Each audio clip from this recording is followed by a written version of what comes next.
personnage, ce professeur, va comme ça recevoir une élève. Il reçoit des élèves comme ça chez lui et il leur donne des cours, des leçons, philologie, d'histoire, de mathématiques, enfin bref, il enseigne tout.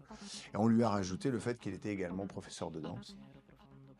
Il y a quelque chose un peu de la toile d'araignée en fait dans cet espace. C'est-à-dire que tout d'un coup, l'élève est capturé comme les autres, parce qu'ils sont plusieurs. La tête est complètement déconnectée et la douleur va faire que de toute manière, le professeur peut lui faire à peu près ce qu'il veut. Et puis surtout, en toile de fond, l'idée que cette manipulation cache quelque chose, comme toute forme de manipulation. C'est-à-dire que ça cache finalement autre chose, puisqu'à la fin de la pièce, bien évidemment, il va finir par la...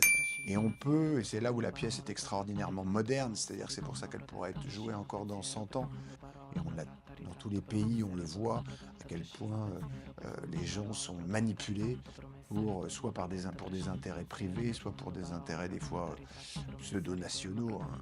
On le voit encore dans l'actualité récente.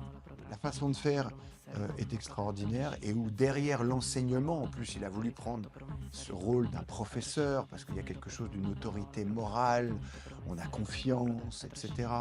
Et en fait, se cache le pire, finalement. Que l'élève ne se rend pas compte qu'elle vient de tomber dans un piège et que ce cours va dégénérer complètement.